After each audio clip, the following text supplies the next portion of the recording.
All right.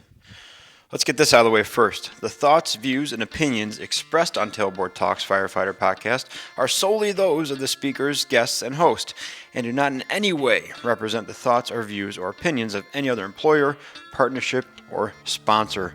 The material and information in this podcast is for general information purposes only. It should be used at the listener's discretion. What's up, everybody? Chris here from Fourth Shift Firefighter here in the garage again for the Tailboard Talks Firefighter podcast. Just finished my 14-ish for the day.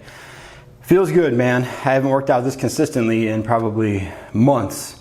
Just getting ready for that bike ride. Like, it's a hard ride day and then a day off, and then maybe like an old school bodybuilder day and then a couple days off, maybe an indoor ride. So it's more sporadic because I like doing the distance stuff, but I still have the draw towards like meathead stuff. So Katie and I have a trip coming up end of this month. We're going up to Mackinac City, Mackinac Island.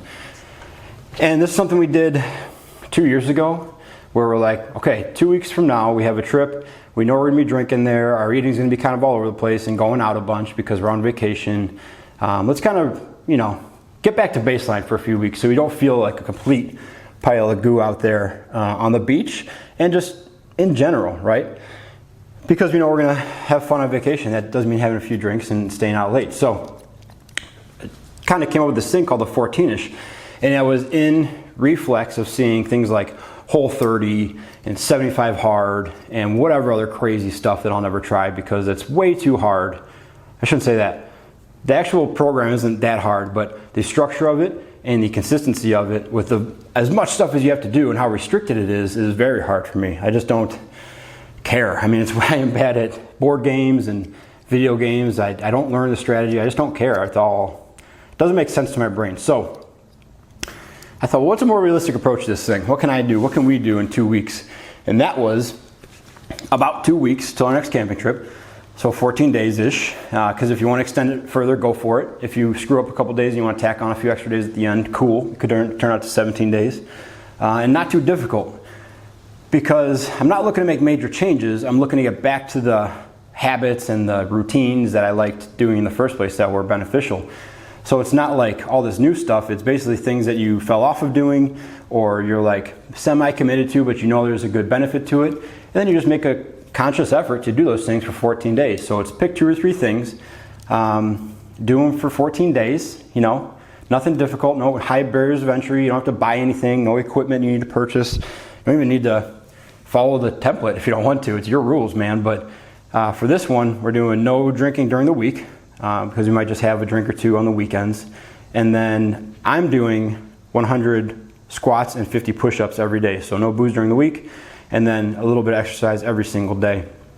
Katie's got her own rules she's following. I've had people message me on Instagram and tell me their stuff they're doing. Matt Spade's doing more breathing and meditation stuff because he says he fell away from that. Some people are doing other stuff and to get back to their baseline. But just something to do. 14-ish, not too difficult. If you're interested in that, go on my Instagram, Fourth Shift Firefighter, 4TH Shift Firefighter, and there's a graphic there that says introducing the 14-ish, not too difficult. And check it out. My plan is to have a PDF on the website, fourthshiftfirefighter.com, within for next week. So if you want to print that out or steal it from the website or purchase it, however I set up there, it'll be free. It'll be free, but then you can download it and print it out, and has a little checkbox on there for 14 days. But give it a shot. It's a cool way to get back to what you want to be doing instead of having a bunch of stuff that you're told you need to do that you probably won't stick to for 30, let alone 75 days. So check it out. Okay, on the suggestion of someone from last week, I looked up the Fort Worth Mayday thing, and I'm only going to say a few things about it because first and foremost, situations like those are just impossible to really have a good opinion on because there's so much unknown about it.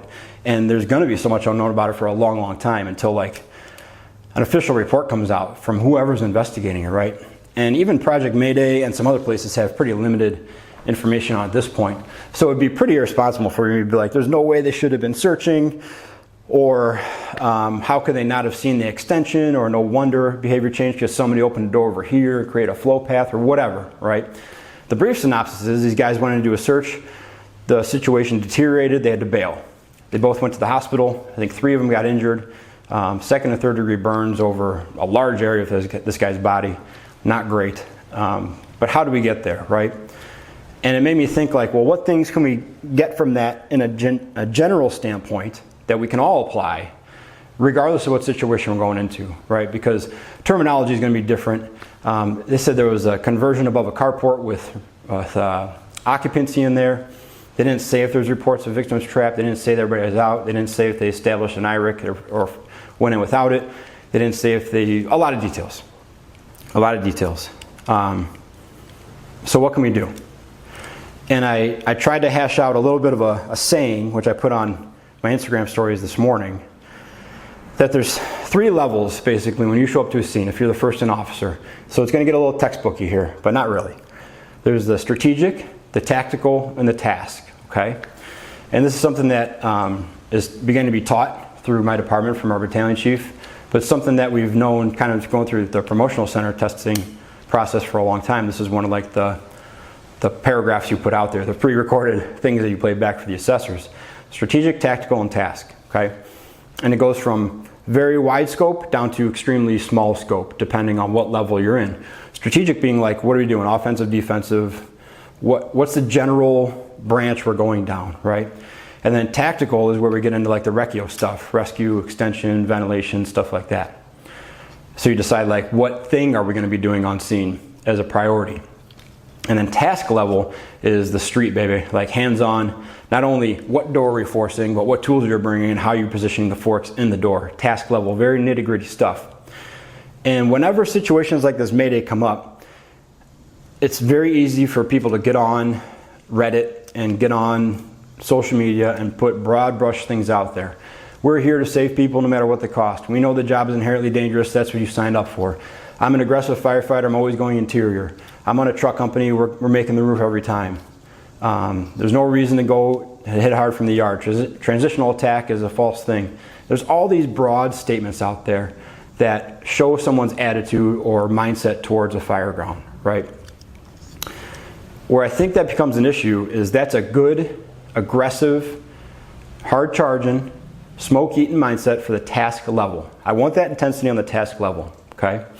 I don't need necessarily that intensity on the strategic and tactical level. At those 2 levels, I need more thinking. I need you to slow down, take inventory, be measured, be very deliberate, choose wisely, right? Consider a lot of different stuff. A lot of that is slowing down. That's something, that was advice that I was given when I got promoted, was slow down. You always have more time than you think. And the way I've now told people that, if they have any sort of athletic background, is like when you're making a play, and in your mind the alarm bells are going off, and you got to get rid of the puck, or you got to throw the ball, or you got to make a play. And then you go back and watch film, you're like, oh, I had so much more time than I thought. Like there was no reason I had to rush that so much. I could have picked my head up, taken a look, and made a good pass instead of just rimming it around, right? I could have done da-da instead of just hurrying through it because I thought I didn't have enough time. Slow down. You have more time than you think. That time that you take to slow down and make a good decision will be made up for on the tactical level, on the task level, I should say that. That time that you slow down and you think it's taken forever, but you're making a good decision, you're going to make up that time at the task level with that aggressiveness. So I can take an extra 10, 15 seconds and say, we need the hose line to go over there instead of directly at me, the obvious target.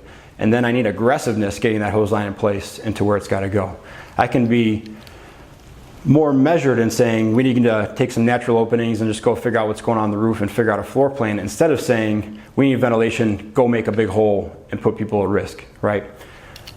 There's times to be aggressive. Absolutely. This is an aggressive job, but it has to be aggressive at the task level, okay? And it has to be more methodical and conscious at the levels above that, the tactical and strategic.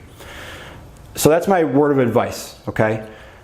If you have the aggressive level from the top down, you may drive yourself headfirst in the wrong direction, all right?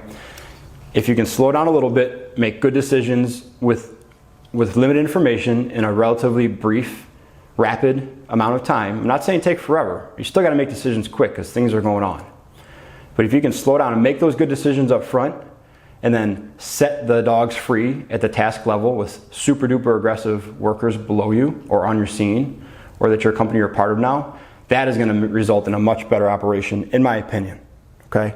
Now, of course, there's people out there who be like, if you're going to take that extra time, you're letting people die and you're wasting time not getting to the livable space and blah, blah, blah. I understand that. And that's why this Fort Worth situation is so difficult to comment on, because I have no idea what they pulled up on. I had descriptions from like the local newspaper, but when you see it with your eyes, it's totally different, right? It's totally different sitting at the table, hashing stuff out, doing your assessment center prep. It's totally different at the drill tower with no real emergency, but now you're talking on the radio and moving and doing stuff while you're assigning companies. And it's totally different while you're in the actual scenario and stuff is actually at risk. And now people are counting on you to make a good decision. But if we take that time up front, try to make the best decision we can with the information we have in a relatively rapid time frame, and then we get super aggressive on our task level operations, I think we're going to be in good shape. So if you're at the task level, right, if you're a back end guy, a blue shirt, a doer, right, get so good at those task level operations that when they give you the word, you are off and running. You don't have to think about, oh, do I want a 6 or an 8 pound axe? Or should I use a sledgehammer? Or is this a 24 or 28 ladder to get to that window? Or, ooh, I hope somebody's backing me up on this 1 3/4, and is my engineer going to clear the bed for the second level of the pre-connect? Get so good at those task level operations that I can tell you we're going to the back with the skid and you know exactly what to do, okay? Because that's not the time I want to teach you how to pull the skid and how to lay it out effectively to get the connection at the door, all right? If you're above that, and of course you're still in that task level, right? Lieutenant, captain, you're still in that task level, but now you're making more decisions. I understand I've only been a lieutenant for a number of years. I get it. But the advice that's been given to me by all the smart people that I trust and were my mentors and who I would follow into buildings was slow down. Slow down, make a good decision with the information you have quickly as possible, and then set the dogs loose, man. Go get it, okay? Short one today, guys. Appreciate you guys listening and checking out. I got to go pick up Nathan from Nature Camp, so that's awesome. And then I'll come back and do a little training ride later tonight. But check out the 14-inch not too awesome. The video camera just cut off. And I'll talk to you guys later. Check out the 14-inch not too difficult. Thanks for hanging out. Thanks for watching.